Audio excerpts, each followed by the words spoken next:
반갑습니다.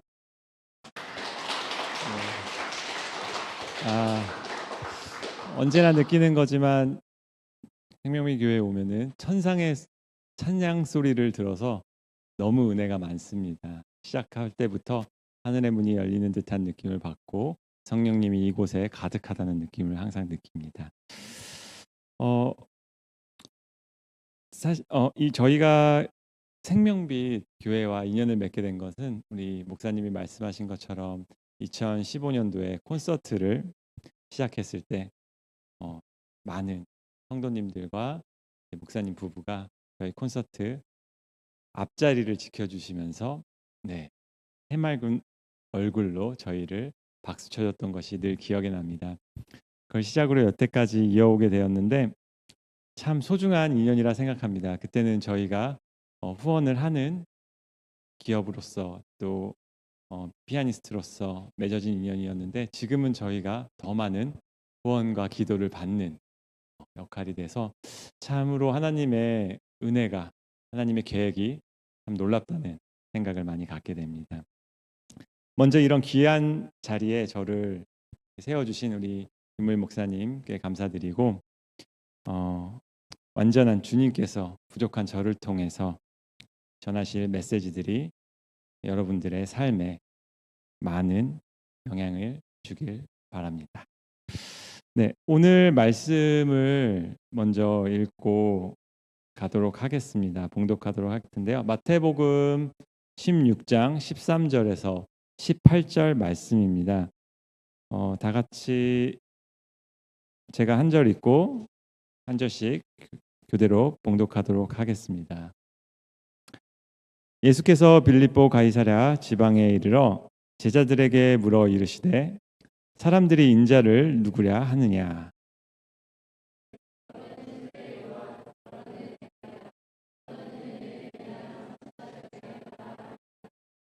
이르시되 너희는 나를 누구라 하느냐.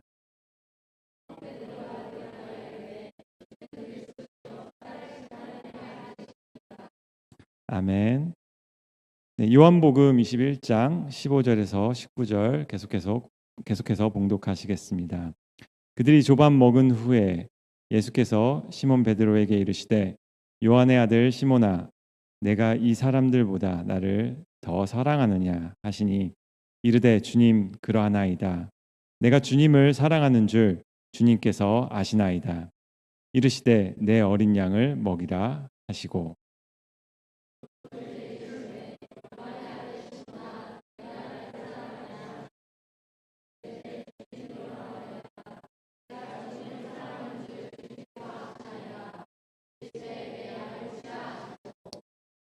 세 번째 이르시되 요한의 아들 시몬아 내가 나를 사랑하느냐 하시니 주께서 세 번째 내가 나를 사랑하느냐 하심으로 베드로가 근심하여 이르되 주님 모든 것을 아시오매 내가 주님을 사랑하는 줄을 주님께서 아시나이다.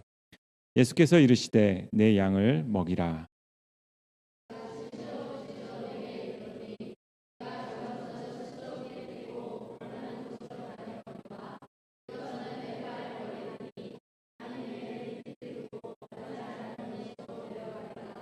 다 같이 읽겠습니다.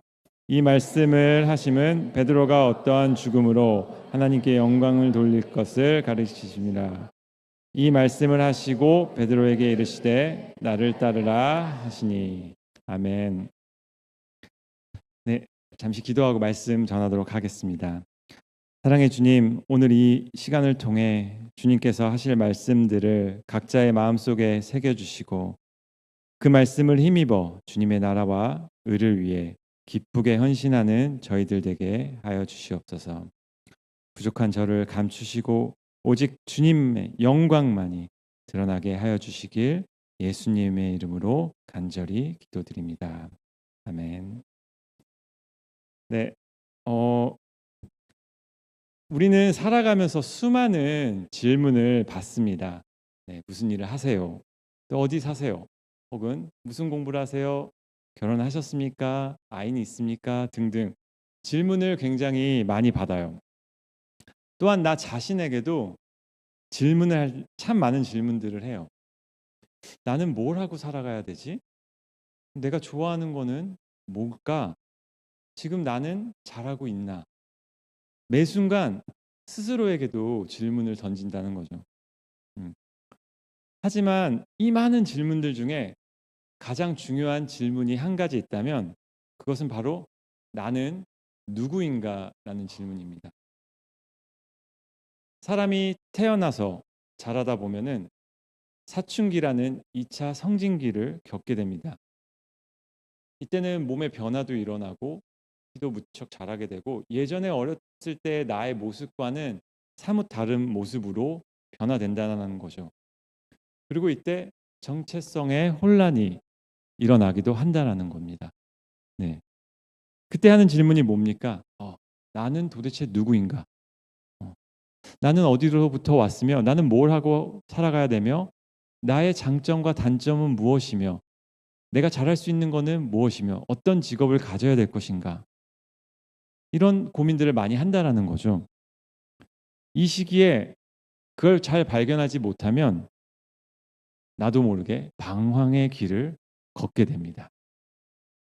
그래서 많은 사람들이 청소년기에 이런 것들을 발견하지 못하고 혹은 성인이 돼서도 발견하지 못할 때 심리적 어려움을 경험하며 저를 찾아와서 상담하기도 합니다.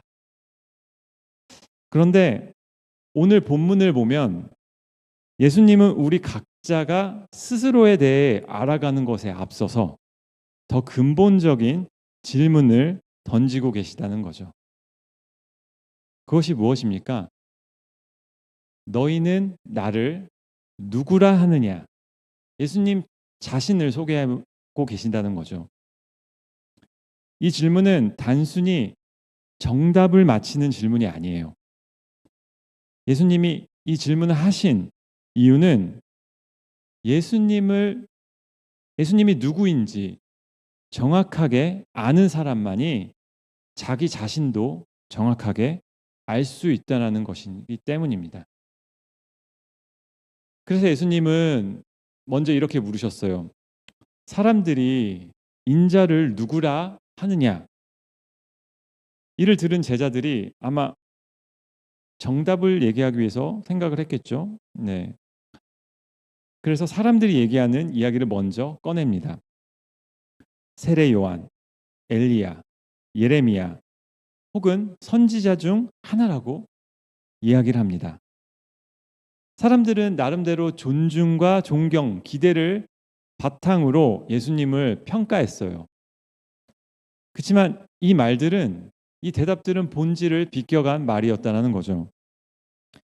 그들은 예수님의 정체를 알지 못했어요. 아마 이것은 오늘날 우리에게도 해당되는 일이라고 생각합니다. 세상은 우리를 다양한 방식으로 평가하면서 정의하려 한다는 거죠. 성공한 사람, 실패한 사람, 좋은 엄마, 좋은 아빠, 부족한 남편, 평범한 직장인, 이러한 타이틀을 붙여서 사람들을 정의해 나가요. 우리도 살면서 참 많은 시선을 받아가면서 살아갑니다. 때때로 좋은 평가를 받을 때도 있고, 때때로 오해를 받고 욕을 먹을 수도 있어요. 어떤 날은 누군가가 칭찬을 해주면 그거 하나에 기뻐서 그 하루가 행복하기도 하고, 어떤 날은 누군가의 비난으로 인해서 기쁨이 사라지고 마음이 무너지기도 한다는 거죠. 하지만 진짜 중요한 건 무엇입니까? 하나님이 나를 누구라 부르시고 정의하는 데 있다라는 겁니다. 사람들의 평가와 시선은 부분적으로 맞을 수 있어요. 하지만 결정적으로 그 진리를 찾을 수 없을 수 있다는 거죠. 더 넘어가서 그 평가에 우리의 존재 자체가 흔들려서는 안 된다는 것입니다. 나의 존재와 가치는 사람들의 말이 아니라 하나님의 말씀 안에서 확인되어져야 됩니다. 내가 누구인지, 어떠한 삶을 살아나가야 하는지, 그 답은 진리 위에 세워질 때 흔들리지 않습니다. 네. 사람들의 기대나 실망에 휘둘리는 것이 아니라 나의 정체성을 갖고 살아가야 된다는 말입니다. 사람들의 기대와 사람들의 말에 흔들리기 시작하면 내 정체성을 쉽게 잃어버릴 수 있습니다. 누군가에게 괜찮은 사람인 것처럼 보이려고 하고 내 부족함을 인위적으로 감추려고 하기 때문이죠. 하지만 하나님께서 나를 어떻게 보고 계시는지를 생각하고 그것에 집중한다면 우리는 이것을 이겨낼 수 있습니다. 예수님도 사람들 사이에서 오해를 참 많이 받으셨어요. 네. 그리고 평가가 굉장히 절하되게 사람들이 예수님을 말했죠. 갈릴리에서 뭐 선한 것이 있겠느냐, 뭐 등등, 뭐 예수님 목수 아니냐, 이런 얘기를 들으면서 예수님의 진짜 정체를 알지 못하고 평가절하해서 평가를 당했다는 겁니다. 그럼에도 불구하고 예수님은 절대 흔들리지 않으셨어요.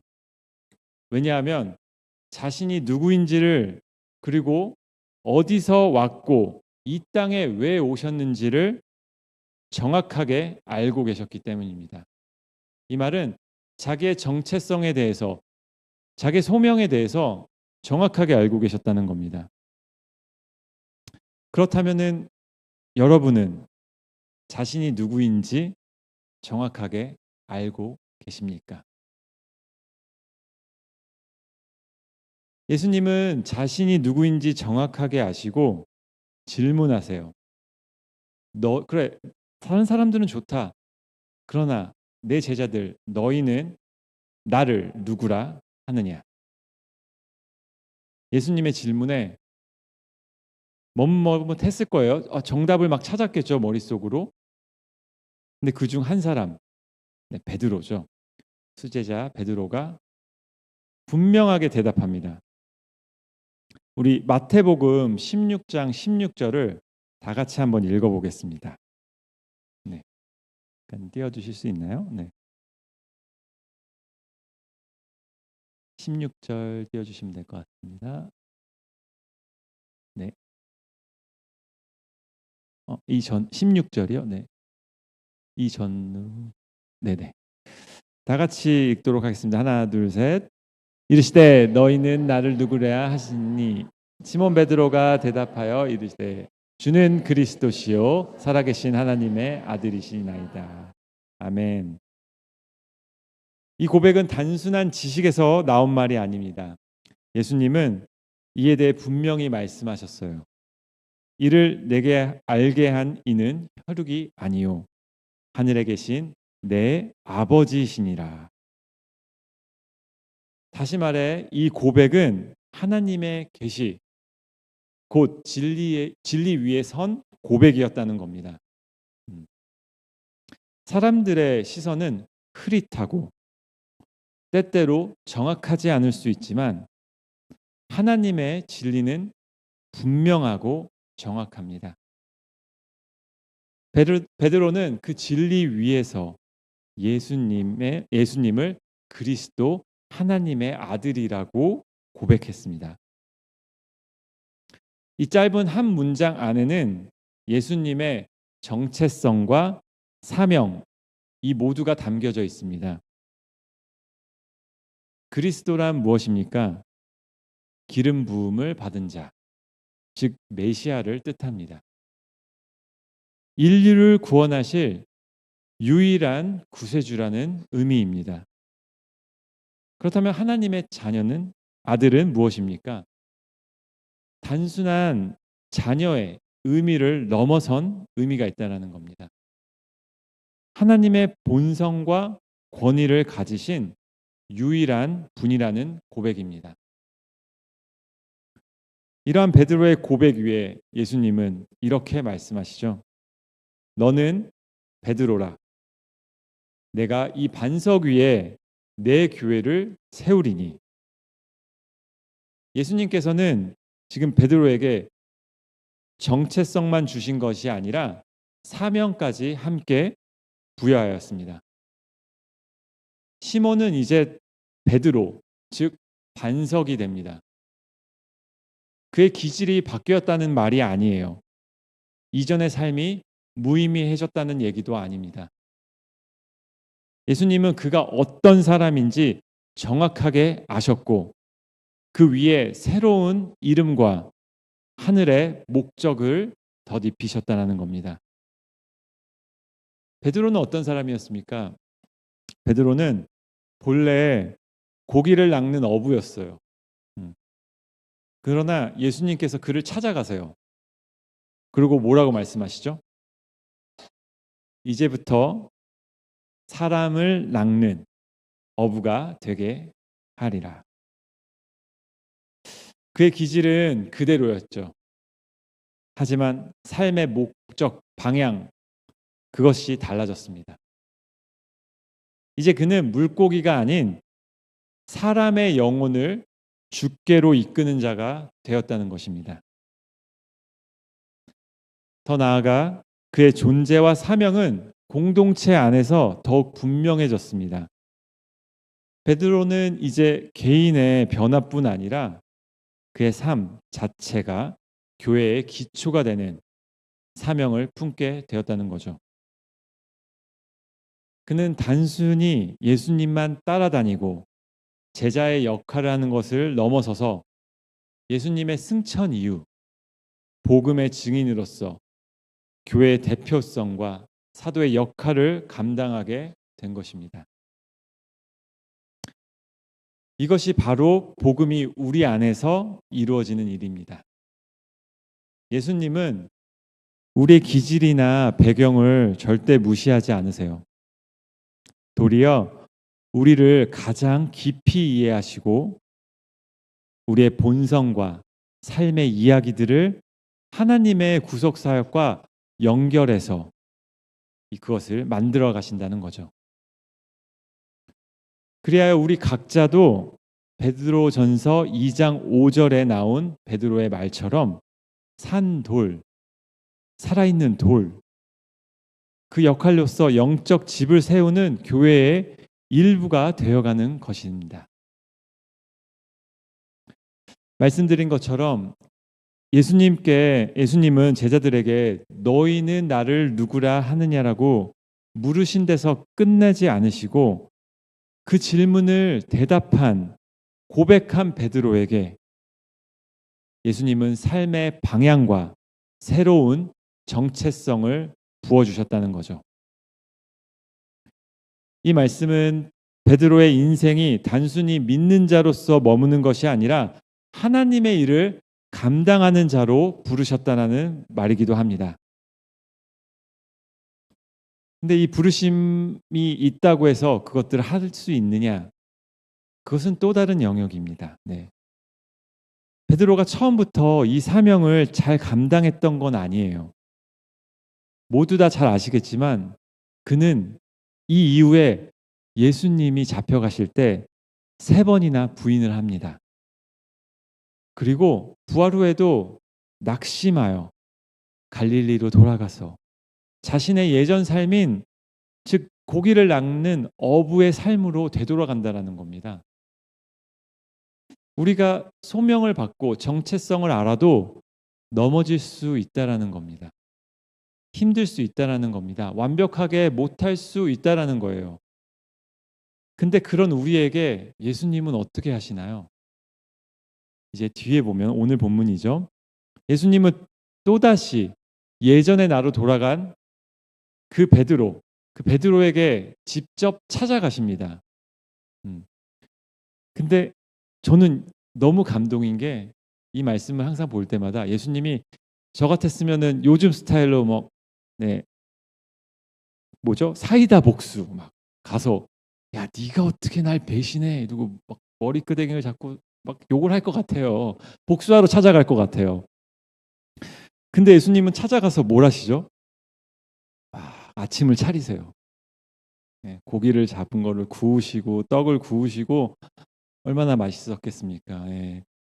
그 요리를 딱 하시고 이제 부르세요. 그리고는 이전의 삶으로 돌아간 베드로에게 처음 그를 부르신 것처럼 요한의 아들 시몬아라고 부르세요. 베드로라고 부르지 않으신다라는 거죠. 요한의 아들 시몬아. 철저하게 무너지고 넘어져서 자신의 바닥을 경험한 베드로에게 먼저 가서 손을 내미신다라는 거예요. 그리고 똑같이 3번의 질문을 합니다. 내가 나를 사랑하느냐? 내가 나를 사랑하느냐? 내가 나를 사랑하느냐? 이 질문을 한 이후에 이렇게 말씀하세요. 내 어린 양을 먹이라. 내 양을 치라. 또다시 내 양을 먹이라. 예수님은 베드로의 배신, 즉 3번의 부인을 회상하게 하는 이 질문을 통해서 과거의 실패를 꺼내기보다는 사랑의 관계 안에서 회복시킵니다. 그리고 그 사랑 위에 목양의 사명, 곧 사람을 돌보고 양육하는 소명을 다시 한번 맡기신다라는 겁니다. 예수님이 베드로에게 바라는 거는 딱 하나였어요. 너는 나를 사랑하느냐? 너는 나를 사랑하느냐? 이거를 묻고 싶으셨나 봐요. 그 고백을 듣고 싶으셨나 봐요. 이걸 질문합니다. 사랑이 무엇인가요? 우리 청소년 여러분, 사랑을 경험해 보신 적 있나요? 사랑은 설레임을 넘어서는 무엇인가가 있습니다. 사랑은 단지 설레이는 감정이 아니에요. 그 이상의 무엇이 있다라는 거죠. 바울은 사랑에 대해서 고린도전서 13장에서 이렇게 설명합니다. 첫 번째, 오래 참음. 사랑은 오래 참음. 두 번째, 온유하며. Love is patient. Love is kind. 이렇게 얘기를 한다는 겁니다. 이게 감정이었다면 아마 사랑은 가슴 떨림이고 기다려지고 설레이는 거예요. 이렇게 얘기했겠죠, 바울이. 그렇지 않다라는 겁니다. 예수님도 제자들에게 사랑을 베푸실 때 믿음이 작은 자야, 얼마나 답답하셨겠어요. 항상 답답함을 이야기하시면서도 기다려주셨다는 겁니다. 참아주셨다는 겁니다. 그리고 온유하게 그 사랑을 전했다는 겁니다. 아침을 차려주시고 너는 나를 사랑하느냐고 묻는 그 온유함 속에서, 그 오래 참음 속에서 이 사랑이 전달됐다는 겁니다. 그래서 베드로에게 몸소 보여주신 거예요. 사랑이 무엇인지. 양을 먹이고 치고 돌보는 것이 어떤 의미인지에 대해서 직접 알려주셨다는 거죠. 즉 사람을 낚아서 데리고 왔어요. 교회를 세웠어요. 그 후에 어떻게 하실 건지 알려주고 계시다는 겁니다. 예수님의 사랑을 어떻게 사람들에게 데리고 온, 사람을 낚아온 그들에게 어떻게 전할 것인지, 나를 배신하고 도망가더라도 찾아가서 사랑을 전하라고 말씀하고 계시다는 겁니다. 그 사명을 다시 한번 일깨워주고 있다는 겁니다. 저도 이러한 모멘트들이 있습니다.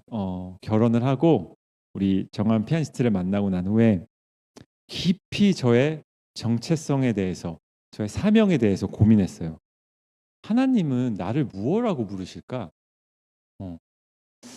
하나님은 나를 왜 만드셨을까? 하나님은 왜 이 땅에 나를 보내셨을까? 고민을 많이 했어요.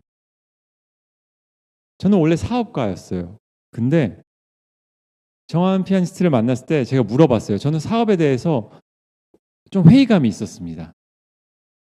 뭐 돈을 벌고 사회적으로 인정도 받고 했지만 항상 집에 오면은 뭔가 공허했어요. 뭔가 채워지지가 않았어요. 이건 내가 아닌 것 같아. 이건 내 삶이 아닌 것 같아. 그러던 중에 제가 정한 선생님한테 물어봤어요. 당신은 피아노를 몇 살 때부터 쳤어? 5살 때부터 쳤다라는 겁니다. 30년 가까이 피아노를 쳤는데 제가 물어봤어요. 근데 안 지겨워? 그만두고 싶은 적 없어? 한 번도 없다라는 거예요. 너무 행복하다는 거예요. 피아노 칠 때. 그 말에 저는 충격을 받습니다. 이게 뭐지? 이게 가능한가? 그래서 제가 그거에 대해서 이야기를 많이 나눴어요. 아, 하나님이 저 사람을 피아노로 부르셔서 피아노를 치게 하시고 그 소명대로 살아가게 하시기 때문에 힘들더라도 그것을 이겨내고 기쁨으로 할 수 있는 거구나. 그래서 그때부터 아내와 같이 새벽 기도를 나가서 저의 정체성에 대해서 기도를 하기 시작했습니다. 한 5개월이 지날 때쯤에 하나님께서 말씀해 주셨어요. 너는 영혼을 살리는 자라. 근데 제가 그때 사업가였는데 어떻게 영혼을 살리지? 의문이었어요. 그래요. 좋아요. 그건 알겠어요. 영혼을 살리는 건 알겠는데 도대체 어떻게 그게 가능할까? 그래서 다시 기도를 합니다. 또 얼마 정도의 시간이 지났어요. 그러던 어느 날 새벽에 아침에 성경을 읽는데 한 단어가 팍 튀어오르면서 제 가슴 속으로 들어옵니다. 두 단어죠. 이사야 9장 6절에 나오는 예수님의 또 다른 이름인 기묘자 모사라는 말입니다. 기묘자 모사는 히브리어 원어로는 펠레 요에츠라는 단어인데 펠레는 놀라운, 신비한이란 뜻을 갖고 있습니다. 요에츠는 조언자, 상담자, 지혜로운 인도자라는 말을 갖고 있어요. 근데 이때 제가 영어 버전을 읽고 있었는데 영어 버전으로는 이 두 단어가 합쳐져서 원더풀 카운셀러라는 단어로 번역이 되어 있습니다. 근데 이 단어가 딱 공중에 저한테 뛰어오르는 듯한 느낌이었어요. 저한테 딱 오더니만 이런 마음이 딱 드는 겁니다. 아, 난 예수님을 닮은 상담가가 되고 싶다. 작은 예수로 살아가고 싶다. 이런 마음이 들었어요. 그래서 정하은 선생님한테 막 달려갔어요. 제가 이걸 얘기했어요. 여보, 원더풀 카운슬러가 난 되고 싶어. 어떻게 생각해? 딱 얘기했는데 너무 환한 표정을 지으면서 당신하고 너무 잘 맞을 것 같아. 라는 이야기를 해줬습니다. 그래서 그때부터 저희는 제가 하던 일을 그만두고 공부를 다시 시작하기 위해서 호주로 떠나게 됩니다. 하나님은 저에게 이렇게 놀랍고 신비한 그리고 지혜로운 상담가가 되기를 원했던 것입니다. 상담을 통해 영혼을 살리고 새로운 방향을 제시하고 그들의 소명을, 정체성을 찾아주는 것에 도움이 되는 일을 하게끔 말이죠. 여러분도 하나님이 각자에게 맡겨주신 그리고 각자를 창조한 이유가 반드시 존재한다는 겁니다. 나이 30이 넘어서 저는 그걸 찾았습니다. 그래서 요즘에 상담할 때는 그렇게 행복할 수가 없어요. 힘든데 힘든 거에 너머에 기쁨이 있습니다. 그래서 그것을 감당할 수 있고 왜 정하은 선생님이 피아노를 한 번도 포기하고 싶은 마음이 없었는지를 이제서야 알게 되었습니다. 우리 창조주 예수님은 여러분 각자의 정체성과 사명을 정확하게 알고 계십니다. 왜냐하면 그분이 창조하셨고 그분이 이 땅에 여러분들을 보내셨기 때문입니다.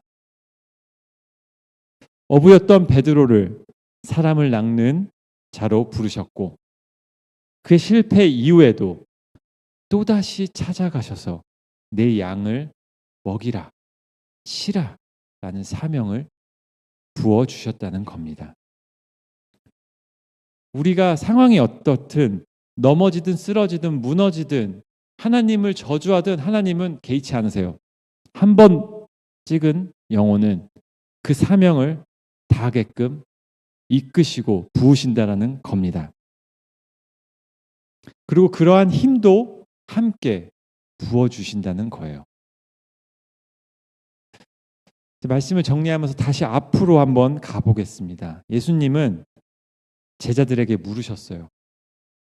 너희는 나를 누구라 하느냐? 너희는 나를 누구라 하느냐? 이 질문은 단지 2000년 전 제자들에게만 던진 질문이 아니에요.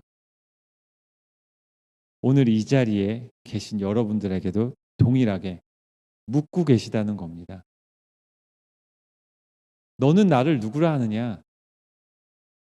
다른 사람 다 필요 없고 너, 강지원, 정하은, 죄송합니다. 이름을 다 몰라서 네, 너는 나를 누구라 하느냐라고 한다는 겁니다.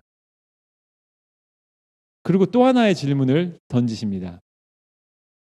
그렇다면 나는 너를 누구라 부를 것 같냐? 내가 너를 누구라 부를 것 같니? 라고 얘기하신다는 겁니다. 내가 예수님을 주님 그리스도로 살아계신 하나님의 아들이라고 고백할 때 예수님은 우리에게도 새로운 정체성과 사명을 부어주신다는 겁니다. 나를 부족하다고 나를 비난하는 사람들의 시선 속에서도 예수님은 이렇게 말씀하신다는 겁니다. 너는 내가 사랑하는 자라. 실패와 낙심 속에 머무르지 마라. 내가 너에게 새로운 정체성과 사명을 부어줄 것이다. 너는 이제 새로운 사명과 새로운 부르심 속에서 그것들을 해나갈 것이다. 너는 나를 사랑하느냐? 내 양을 먹이라. 내가 너에게 부어준 그 일을 행하라. 라고 말씀하신다는 겁니다. 여러분은 지금 자기 자신을 무엇이라고 정의하고 있습니까? 세상이 말하는 기준입니까? 세상에서 보여주는 그 시선으로 자신을 정의하고 있습니까? 아니면 하나님이 부어주시는 그 마음과 시선으로 자기 자신을 정의하고 있습니까? 그리고 예수님을 어떻게 고백하고 있습니까? 예수님을 베드로처럼 주는 그리스도시요 살아계신 하나님의 아들이라고 고백하고 있습니까? 전능하신 주, 우리 구세주라고 고백하고 계십니까? 오늘 우리는 이 질문에 정직하게 대답해 봐야 합니다. 정말 내 안에서 예수 그리스도를 구주로 영접하고 있는지, 또한 주님을 사랑한다고 고백할 수 있는지 자신을 깊이 성찰하시길 바랍니다. 이 고백이 진심으로 나아갈 때 하나님은 여러분의 삶 속에서 그분이 원하는, 그분이 창조한 그 목적대로 다시 세워나가실 것입니다. 우리 잠깐 이 질문에 대해서 한번 스스로에게 질문해 보시길 바랍니다. 그리고 묵상하는 시간을 갖기 원합니다. 나는 예수님을 누구라 고백하고 있는지, 하나님은 나를 누구라 부르시고 계신지, 나는 지금 하나님이 내게 맡기신 사명의 자리에 제대로 서 있는지, 그 일을 감당하게 해달라고 하나님께 기도와 간구로 늘 구하고 있는지, 우리 한번 눈을 감고 자기 자신에게 한번 물어보세요. 그리고 하나님이 어떤 음성을 들려주시는지 한번 들어보시기 바랍니다. 잠시 눈을 감고 시간을 갖도록 하겠습니다.